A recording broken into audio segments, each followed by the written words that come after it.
Well, ladies and gentlemen, I'm back again, World of Wrestling, here today to discuss about AEW Rampage from February 18th, 2022 review. Finally got a chance to check out what happened on Friday night Rampage and pretty good solid wrestling that took place on this show.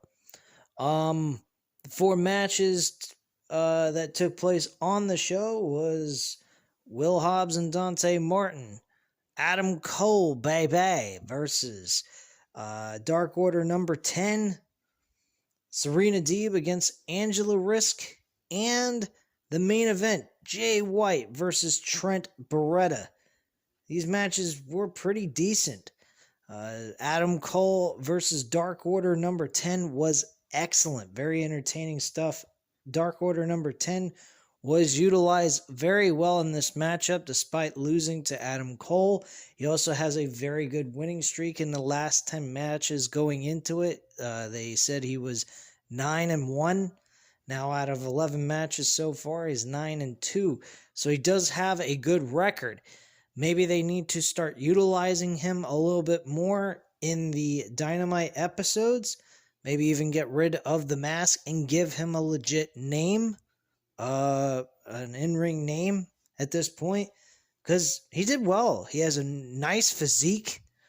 He definitely has a lot going for him.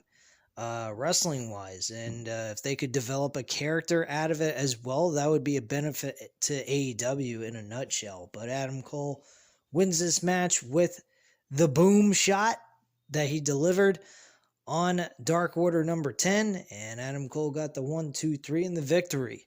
We then move on to Dante Martin and Will Hobbs. Dante Martin and Will Hobbs have faced each other in the past, and Dante Martin has defeated Will Hobbs. Unfortunately, this time around, Will Hobbs had the win here. He got the win and walked away victorious with a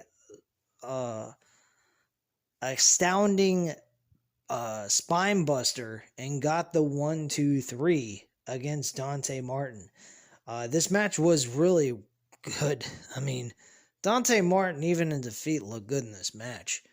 But, I mean, Will Hobbs had to get a win eventually to at least get some kind of momentum. I mean, the guy is on Team Taz. Team Taz needs to start getting some momentum and move forward with this faction, or they just need to discontinue doing the faction altogether. But Will Hobbs won this match. He is now added to the Revolution ladder match, crowning the number one contender for the TNT Championship.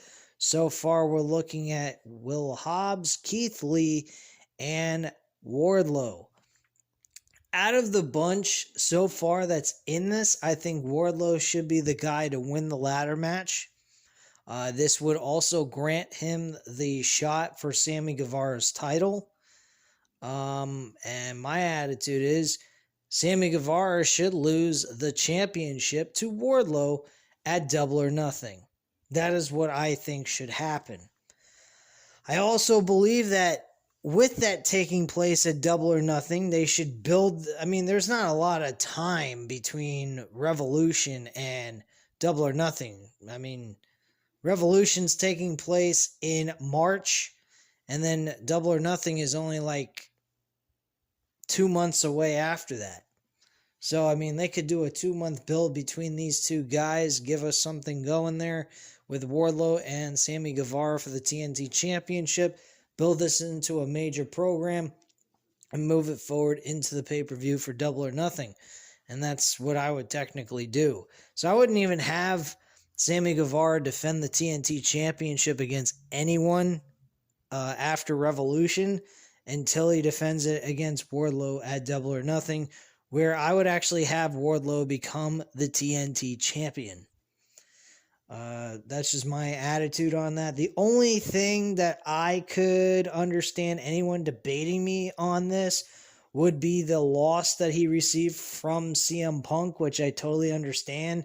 I mean, what he did to CM Punk, powerbombing him 9 to 10 times in that match and not walking away victorious and losing in the way he did, I totally agree with everyone on that. I think CM Punk had an even offensive period within that matchup for him to win the match against Wardlow, and unfortunately that wasn't the case. They had Wardlow go on a tear offensively, and through 9 power bombs he couldn't put CM Punk away, and all CM Punk had to do was a roll-up pinfall to get the victory, which I don't really appreciate. I think they should have had an even keel between the two of them, both having an even amount of time of offense in the matchup itself. But unfortunately, that was not the case, and that was just a poor decision by Tony Khan and the AEW creative team. So that's the only downfall they've done with Wardlow, really. Outside of that, they've done a good job with him. I truly feel like he is like AEW's version of Batista still at this point, and him winning the TNT championship would be taking the next step forward for him and eventually becoming a mega star on the main roster scene at some point. So that's just the way I see it at this point. Moving forward here, we had Serena Deeb against Angela Risk, who's just a enhancement talent they put in there so that she could go ahead and make Serena Deeb look really well in this match. She pretty much beat her ass in less than 5 minutes. She does this 5-minute rookie challenge, very similar to what Kurt Angle used to do at the Invitationals. I believe he did have it at least 5 minutes. So if you could survive 5 minutes with Kurt Angle in the middle of a match, then you would be able to get his gold medals. I think he even made it shorter than that. I think it was 2 minutes, and he would defeat his opponent in less than 2 minutes and be victorious a bunch of times against a bunch of enhancement talents that was from that town that he was in. So that's the way I kind of see Serena Deeb's gimmick right now. I hope that they start putting her up against some real talented women performers. This could eventually lead to her being a challenger for the AEW Women's Championship even. So keep an eye out for Serena Deeb. I do see her eventually at some point becoming a women's champion on AEW. Then we head to the main event. This main event was excellent. I mean, this could have been on a Dynamite episode. I would have been totally fine with it. I don't know about main event on Dynamite, but definitely in the 9 o'clock hour, like the beginning start of the 9 o'clock hour, I definitely would have put this in that time slot, make it like it's a own like co-main event type of thing for Dynamite. So that's what I would have done if I was to put this on the Wednesday night show. But for this as a main event on Rampage, brilliant idea. A lot of fun to watch. This felt very entertaining. I think they put a lot of work into it. I think they cared about this. It wasn't just some kind of ordinary match they were just putting together and just say, hey, go out there, do your thing, and then call it a day. It wasn't like that. It felt very important between these two. You felt like a real rivalry is taking place between these two guys. They both wanted the win really bad. And Trent Beretta looked good. Even in defeat, he looked excellent in this match. Despite losing the match, of course. But Jay White being in his debut match on U.S. soil, actually, was the smart move. I mean, having a guy like Jay White coming from New Japan Wrestling to lose in his first match would have been a very terrible idea. So thankfully they did the right thing. They seem to usually do the right thing in most cases. But they are human. They make mistakes. I mean, you can definitely see the cracks in AEW at times. Like the creative team backstage with the creative control with Cody and Tony Khan definitely showed that over this past week. Even Kenny Omega admits this had nothing to do with money. This had to do with creative viewpoints. And there was too many people in the kitchen cooking the meal and just doing their own thing and not working together with the same common viewpoint on where they wanted to go with the product. And I think that's the reason why Tony Khan decided, since he's the owner of the company, he put the money in. He said, hey, you guys don't see everything the same with each other on the creative direction of this product, so I'm going to have to take over and make sure that my investment doesn't go to waste. So I totally get the mentality of Tony Khan, and that's the right thing to do. If you got 4 guys that are creative geniuses, but they're not, working as a team and gelling together in one direction, and they're all like all over the place, you got to have be organized to get the product in the right direction.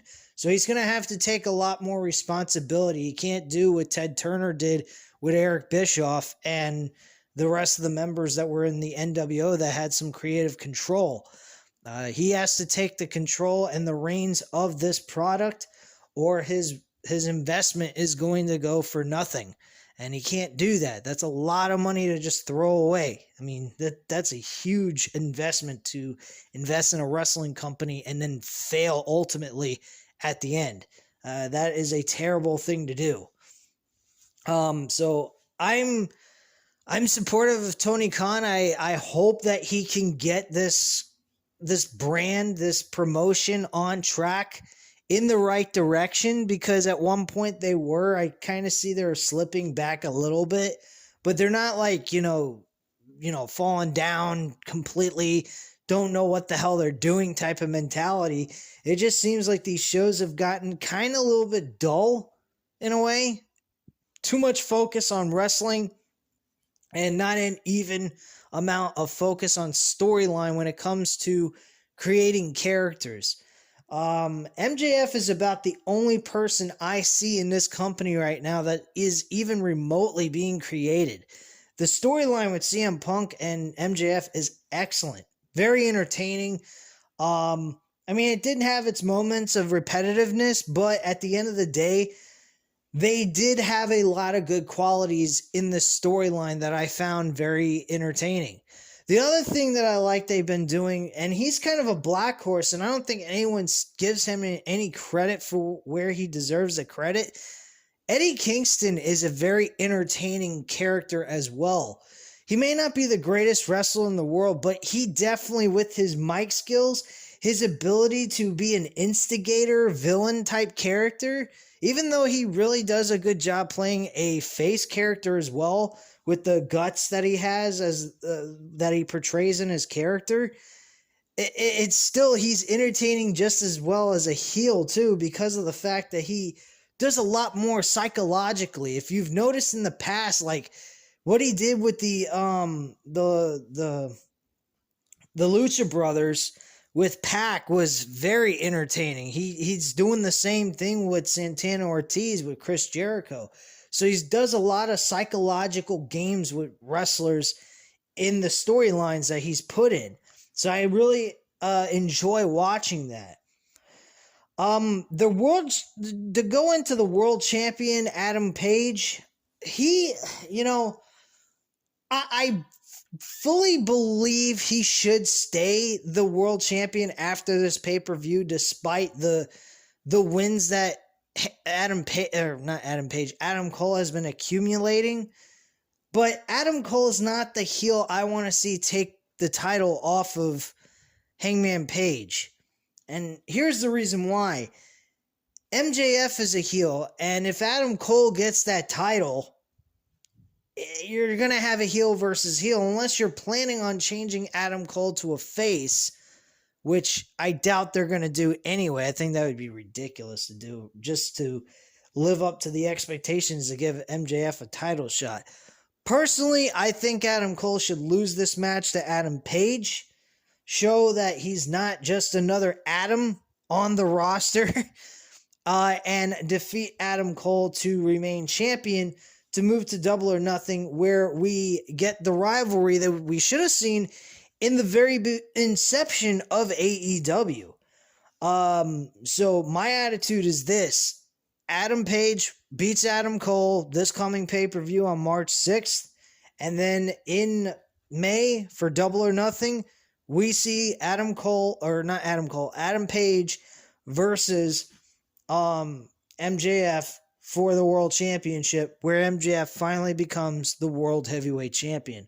Because you're giving one upcoming star who has the title to another star that's in the making of being a super mega star within this company in the main event scene. And that is what I would definitely do, at least for the next 2 months leading into between Revolution and Double or Nothing. That is what I would do. So that's my viewpoint on everything. The matches on this show was very entertaining. Some of the Serena Deeb thing was not a big deal. If they took it off the card completely, I wouldn't have cared. It's not that big of an issue to even have it on the card. Also, one other thing I did forget to mention, they are going to have Jade Cargill defend her TBS Women's Championship against the Bunny next week, or next Wednesday night on Dynamite.